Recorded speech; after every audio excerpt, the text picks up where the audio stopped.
Assalamualaikum warahmatullahi wabarakatuh. Bismillah, alhamdulillah, la hawla wa la quwata illa billah. Selamat siang sahabat ya, dan selamat siang sahabat-sahabat di Pekedulan. Pada kesempatan ini kebetulan Abah sedang on the way ke satu tempat ya. Ada yang bertanya kepada Abah yang berkaitan mengirimkan video daripada Kiai Sukron Makmun, yang mana beliau agak sedikit menyerang Kiai Imad ya. Begini, kalau menurut pandangan Abah ya, bab ilmu nasab ini adalah bagian daripada ilmu fikih ya. Dan yang harus dipahami oleh kita semua bahwa Allah pun sudah mengingatkan kepada kita, wa ma utitum minal ilmi illa qalila. Sesungguhnya setiap orang itu akan diberikan ilmu dalam kadar sedikit ya sahabat. Maka sebesar-besarnya Kiai Sukron Makmun ataupun siapapun atau ya yang menimpali, yang berikan bab nasab ini yang bukan ahlinya, sesungguhnya tidak bisa dipegang pendapatnya tadi semua sahabat ya. Tetapi barangkali Abah tidak mau sul adab kepada beliau, cuma ingin begini sajalah kepada kita, karena seharusnya ya dalam budaya kita, di dalam adab kita di Nahdlatul Ulama adalah ada istilah tabayun ya. Jadi dalam ilmu fikih, kalau kita lihat sejarah ya, ilmu fikih itu sebetulnya satu ilmu, adalah fan ilmu yang tidak bisa dimutlakan ya. Maka kita bisa melihat bagaimana perkembangan ilmu fikih dari sejak zaman baginda Nabi, kemudian bagaimana dari fase Imam Mujtahid ya, pada saat bagaimana Imam Syafi'i rahimahullah begitu mencintai Imam Maliki ya, dan beliau sampai menghafal kitab Al-Muwatta'nya Imam Malik, dan beliau berpegang kepada fikihnya Imam Malik ya. Tetapi kemudian yang berkaitan dengan ilmu fikih ini adalah karena berpengaruh kepada ruang dan waktu ya sahabat tadi semua. Maka satu saat Imam Syafi'i rahimahullah mendirikan mazhab sendiri. Jadi berseberangan, ada beberapa bagian ya, kalau dalam kitab Mazhabul Arba'ah itu beliau adalah membuat mazhab sendiri tadi semua ya. Tetapi kemudian yang harus Bapak juga pahami, bahkan inilah tentang ilmu fikih ya. Karena fikih itu tidak bisa dimutlakan, kadang-kadang ruang dan waktu adalah bisa mempengaruhinya tadi semua. Maka Imam Syafi'i setelah membuat mazhab tadi semua ya, beliau pun ada dua kaul, ada kaul qadim, ada kaul jadid. Artinya bahwa fikih itu adalah satu perkara yang tidak bisa dimutlakan tadi semua. Maka itulah seolah-olah ada perjanjian tidak tertulis di dunia ini. Misalnya adalah dunia ini terbagi, ada fikih Hanafi, ada fikih Maliki, ada fikih Syafi'i. Inilah sebuah perjanjian yang tidak tertulis, tapi ada nyata di dalam lingkungan kita tadi semua. Nah, demikian Imam Syafi'i rahimahullah, beliau pun membuat kaul jadid tadi semua, dan agak meralat beberapa pandangannya beliau sendiri tadi semua. Demikian pula dengan Imam Syafi'i rahimahullah memiliki murid yang cintai adalah Imam Hambali ya. Tetapi kemudian karena kembali masalah ruang dan waktu ya, tadi pandangan kepada ilmu fikih itu pun akan terus berkembang tadi semua. Maka Imam Hambali pun membuat mazhab sendiri ya. Nah, kalau bapak-bapak memahami perjalanan ilmu dan dari kitab-kitab Syafi'iyah ya, dari kitab Al-Arisalahnya Imam Syafi'i, kemudian nanti berkembang kepada muridnya, baik ada pentarjihnya Imam Rafi'i maupun Imam Nawawi, kemudian termasuk juga adalah kepada pengikutnya termasuk Ibnu Hajar Asqalani, yang nanti itu menjadi berkembang fikih itu sedemikian rupa ya tadi semua ya. Maka nanti ada fikih lewat versi Kifayatul Ahyar, ada fikih lewat Fathul Mu'in, Fathul Wahab, Takrib tadi semua, kitab Safinah dan lain sebagainya, kitab Bajuri dan lain sebagainya ya. Inilah fikih ya sahabat. Maka demikian pula dengan ilmu nasab, ya. Maka ilmu nasab ini adalah suatu ilmu, adalah bagian daripada ilmu fikih. Dan ilmu fikih itu kalau kita mempelajari adalah fikih muamalah. Bagaimana lihat Imam Syafi'i adalah kita membeli kelapa aja tidak adalah kita harus membatalkan pembelian kelapa pada saat kita masih ada kapasnya tadi semua, ya, masih ada sabutnya. Dan lihat dalam penjualan jagung, kita pun menurut pandangan Imam Syafi'i dalam penjualan jagung itu tidak ain selama fikih itu belum terlihat, itu tidak ain namanya tadi. Makanya Imam Syafi'i melarang penjualan jagung yang belum dibuka kulitnya tadi semua, ya. Karena tadi untuk menjaga karena jual beli itu adalah harus ada keriduan di antara dua, jangan sampai nanti satu saat. Itulah kenapa Islam mengharamkan ijon, karena ijon itu akan merugikan baik kepada si pembeli maupun kepada si penjual di belakangan hari. Dan itulah kenapa Islam juga mengharamkan judi, karena judi itu juga akan ada yang dirugikan. Demikianlah fikih, ya sahabat, ya. Nah, yang berkaitan dengan ilmu nasab ini adalah bagian ilmu fikih tadi semua. Nah, kalau sudah bicara dengan ilmu fikih, berarti perkara fikih itu perkara yang ain tadi semua. Maka ini juga saya mungkin sedikit tentang pandangan Kiai Sukron Ma'mun tentang ini Imad ini nggak usah diajak diskusi tadi semua, karena dia sudah berkata bahwa walaupun ulama sedunia saya tetap akan menolak begini. Nah, inilah makanya ranah yang seharusnya kita ini dalam budaya NU kita harus ada tabayun tadi semua, dicek dulu tadi semua. Karena pengetahuan saya demi Allah, ini saya jujur saja kepada semua, saya adalah pendukungnya Kiai Imad tadi semua.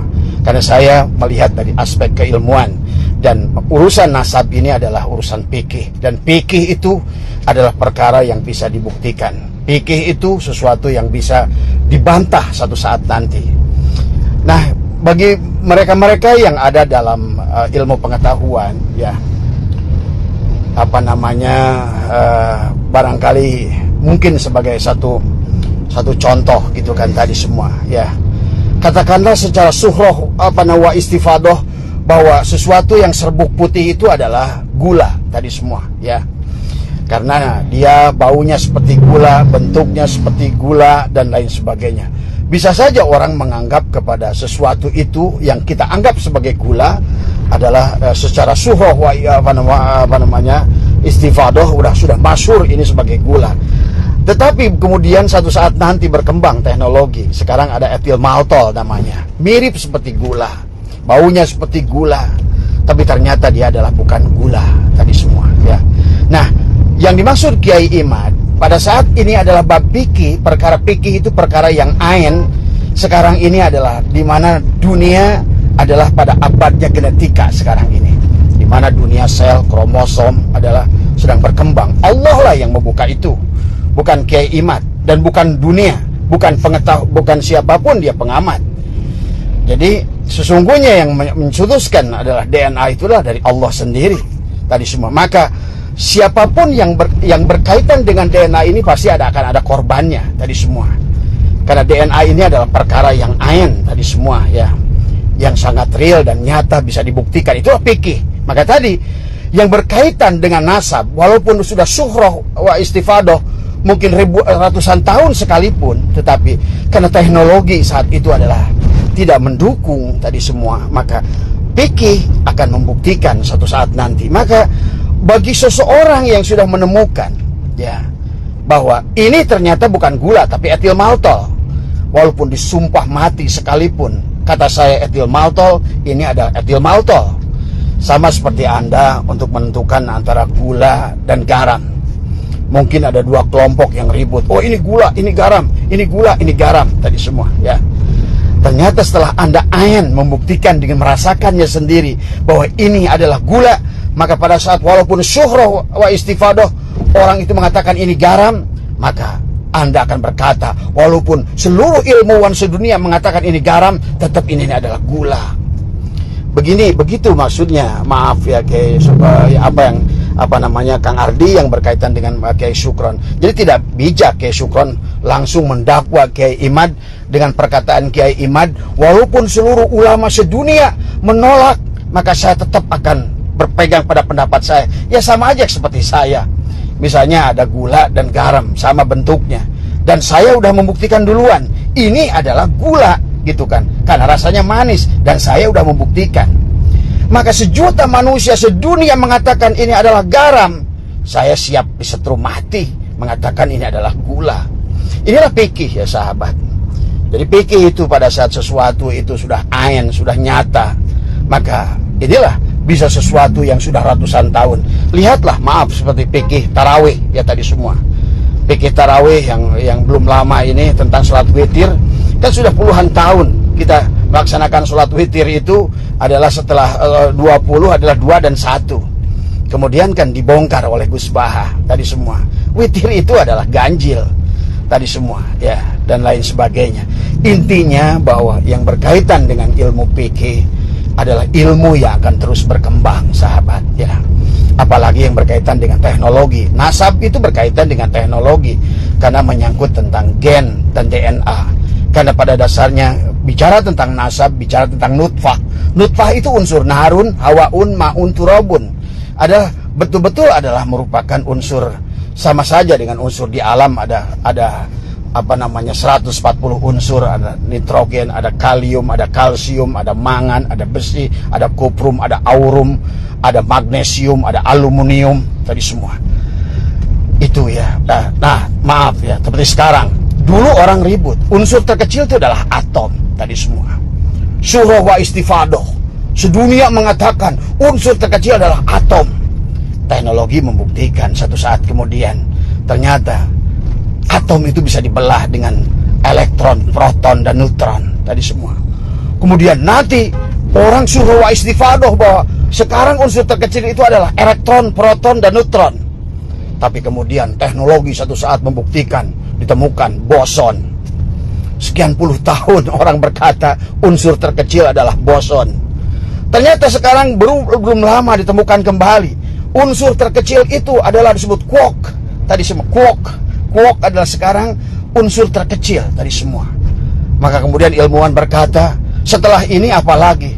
Mereka berkatakan di sebalik quark ini adalah invisible hand dan the God spot tadi semua ya. Ya artinya demikianlah tentang ilmu pengetahuan ya.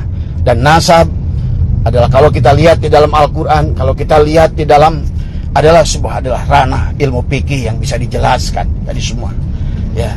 Jadi nah, jangan diberbenturkan bahwa nasab itu tidak bisa menjadikan patokan untuk nasab. Betul, tapi teori DNA itu bisa menentukan dia anak siapa tadi semua.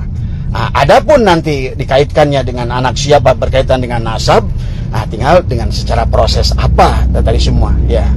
Nah inilah ya barangkali kalau menurut saya sahabat tadi semua ini tentang kecerdasan berpikir ya. Kadang-kadang inilah makanya harus ada keseimbangan antara ilmu pondok pesantren dan ilmu sekolah itu tadi semua ya. Maka orang-orang kenapa yang sudah tercerahkan kayak Profesor Agil Siroj, iya dia profesor tadi semua. Kemudian juga mereka-mereka yang Dr. Sugeng dan lain banyak lah profesor-profesor di UIN sudah tercerahkan dengan kasus ini tadi semua. Kenapa? Tadi semua karena sedikit banyak saya aja yang baru S2 tadi semua ya sudah bisa memahami ilmu genetika tadi semua. Tidak usah pakai dalil sebetulnya tadi semua. Sekarang dengan ilmu Mendel. Jadi pahami ya sahabat tentang genetika yang sudah berkembang tadi semua di dunia ini. Kemana Sub? Oh tadi nggak ada. Iya. Tadi sudah sedemikian rupa ya tentang bagaimana sekarang ini kalau Bapak bisa perhatikan nasab itu bisa genetika itu bisa dirubah.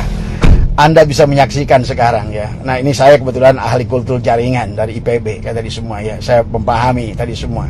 Sekarang tanaman itu bisa berubah dari hijau ke ungu ke kuning ke coklat. Warna bisa ditambahkan dengan penambahan pigmen.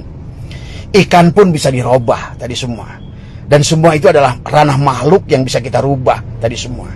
Jangan kita berpegang menjadi orang bodoh yang tidak berpikir, karena Allah berkata afala ta'qilun, afala yatafakkarun dan lain sebagainya. Kita harus berpikir oleh Allah karena kita diberikan ranah akal yang luar biasa dari sahabat ya. Maka kalau berkaitan dengan bab nasab ini kita berhenti pada satu titik itu adalah kebodohan tadi semua ya. Maka seharusnya dengan adanya teknologi ini, kalau bagi mereka yang asli ya, bagi mereka yang benar-benar nasabnya kepada Rasulullah, harusnya mereka itu dengan adanya teknologi ini dia berkata, alhamdulillah ya Allah, saya selama ini takut kalau seandainya saya ini selalu berkata nasab saya kepada Rasulullah, tapi ternyata saya bukan nasab kepada Rasulullah. Harusnya orang yang benar begitu. Harusnya orang yang benar itu akan berkata dan takut. Saya membaca sebuah kitab, ada seorang sayyid dan seorang syarif yang dia selalu berpindah rumah, pindah kampung. Kenapa? Begitu diketahui dia ada sanad kepada Rasulullah, dia pun berpindah. Takut dia diketahui bahwa dia bersanad nasab kepada Rasulullah. Takut tidak bisa membawa keagungan nama Rasulullah. Takut dia melukai hati Rasulullah. Ini bukan sebaliknya. Inilah yang juga harus difahami oleh kita. Jangan hanya bicara suhra wa istifadah. Tadi semua karya dari ulama-ulama. Iya, ulama mereka sehebat apapun ulama itu bukan ahlinya. Walaupun maaf sekelas sekelas Syekhuna Khalil Bangkalan sekalipun, sekelas siapapun. Karena ini bicara bab nasab tadi semua ya. Ada teknologinya. Mungkin secara hakikat ya mereka sudah mampu melihat karena mereka kasyaf antara karena tadi semua ya. Tetapi masalahnya perkara kasyaf itu tidak bisa menjadikan sesuatu hukum, apalagi yang berkaitan dengan nasab. Nasab itu bab fikih. Bagaimana mungkin pandangan secara batin kita bisa menjadikan hujah bahwa oh dia ini yakin saya dulu Syekh Khalil Bangkalan diam ya tadi semua. Jangankan sekelas mereka, saya yang bodoh ini pun sekian tahun menyaksikan kepalsuan secara batiniah, tetapi tidak bisa kita berkata karena itu adalah perkara yang tidak bisa, bukan ranah fikih untuk disampaikan tadi semua ya. Maka oleh karena itulah kalau menurut saya ayo berkembanglah, berpikirlah, logiklah tadi semua ya. Maka doronglah anak-anak kita juga selain mondok juga sekolah, biar antara ilmu ayat-ayat Qur'aniyah dan kauniyah itu sejalan tadi semua ya, berjalan. Karena seluruh ilmu yang ada pada Al-Quran itu sesungguhnya adalah semua dinampakkan oleh Allah pada ayat-ayat kauniyahnya semua ya, tentang nasab, tentang bab apapun sebetulnya. Itu saja barangkali siapa Kang Budi ya yang bertanya ke Abah yang berkaitan dengan tadi mengirimkan saya kurang dari ceramahnya Kiai Syukron Makmun yang berkaitan dengan Kiai Imad tadi semua. Jadi sekali lagi fahami oleh semua, kalau Kiai Imad pernah berkata walaupun ulama sedunia menolak saya akan tetap, ya saya pun akan berkata begitu kepada perkara yang sudah ain, yang sudah saya buktikan dan sudah benar kebenarannya. Dan juga saya tidak setuju dengan Kiai Syukron yang mengatakan bahwa kalau kebenaran itu udah hanya untuk Kiai Imad. Nggak bisa, ini bab fikih. Bab fikih itu bukan bab tadi. Kalau seandainya kebenaran secara batiniah, kayak saya menyaksikan secara basyariah, ternyata para habaib itu wujudnya bukan lagi manusia. Misalnya, saya menyaksikan secara batin. Itu tidak bisa. Karena itu untuk saya. Tetapi pada saat sudah ain dengan ilmu pengetahuan dengan menggunakan teknologi, sebetulnya nggak bisa lagi mengatakan begitu. Itu hanya untuk Kiai Imad aja, nggak bisa tadi semua ya.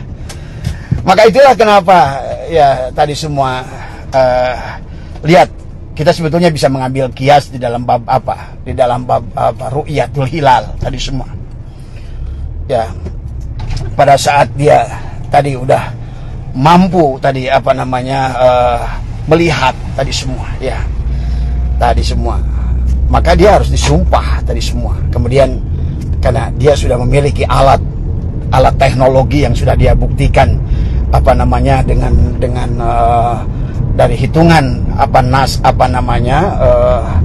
hisabnya, kemudian dibuktikan dengan ru'yatul hilal, kemudian dia hitungan yang jelas, maka dia bisa mempertanggungjawabkan, bahkan dia mengatakan demi Allah. Nah itu kan karena sesuatu yang sangat Tadi kan kita percaya, dalam kita orang NU itu percaya ru'yatul hilal tadi semua. Maka kalau seandainya hilalnya sudah jelas bab nasab ini, terus mau diapain tadi semua ya. Jadi maaf ya, barangkali itu ya, karena lagi buat Kang Budi semua ya. Saya tidak mencantumkan ceramah Kiai Syukron Makmunnya di sini tadi semua. Kalau menurut saya, maaf, 1000 maaf ya, siapapun mereka yang berkata, walaupun betul ulama hebat tadi semua, bukan ahlinya dalam bidang itu tadi semua, maka tidak bisa dijadikan hujah tadi semua. Jadi juga buat masyarakat juga harus paham tadi semua. Dokter ada ahlinya tadi semua ya. Ahli gigi, maka hanya orang dokter gigi lah yang bisa memberikan mengisbat sesuatu itu sesuai dengan keahliannya. Kalau yang berkaitan dengan syaraf, maka dokter gigi tidak bisa, maka harus bertanyalah kepada ahli syaraf. Itulah makanya tadi, fas'alu ahla dzikri in kuntum la ta'lamun. Itulah Allah katakan bahwa sesungguhnya adalah wa ma utitum minal ilmi illa qalila tadi semua.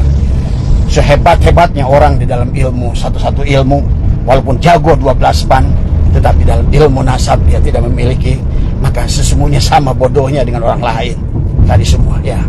Sama seperti seorang kiai sehebat apapun, tetapi pada saat dalam ilmu biologi, dia kalah dengan seorang guru biologi.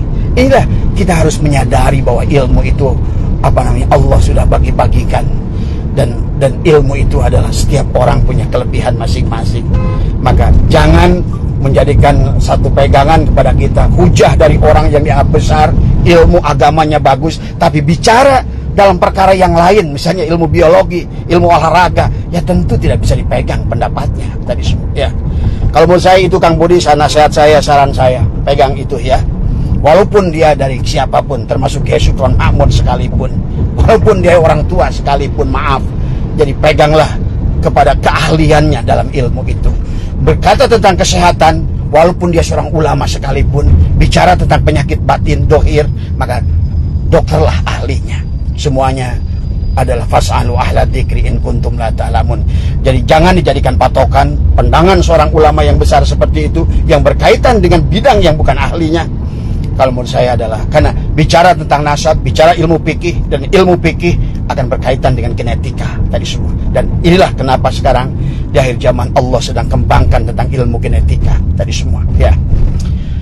Bahkan dari ilmu genetika inilah nanti akan dipahami bahwa sesungguhnya bahwa manusia di dunia ini adalah berasal dari materi dari energi itu adalah dari cahaya itu dari Allah. Maka sesungguhnya dalam hukum kekekalan energi EM Kuadrat, hukum Einstein, bahwa energi itu tidak akan hilang, hanya berubah. Maka tadi, apakah manusia dalam dunia ini akan hilang? Kalau dia berbentuk energi, berarti manusia, makhluk ini semuanya tadi asalnya energi akan kembali kepada energi tadi semua. Walaupun dia sekarang berbentuk materi. Nah, inilah butuh ilmu pengetahuan tadi semua ya. Itu saja, barangkali mudah-mudahan bisa difahami, mudah-mudahan tanpa ada sul adab. Sekali lagi saya ingin membantu sahabat saya memahaminya. Karena begitu mendengar ceramah Kiai Syukron Makmun, kayaknya dia kelepek-kelepek, salah, maaf ya. Kalau menurut saya tidak demikian pandangannya. Terima kasih. Assalamualaikum warahmatullahi wabarakatuh.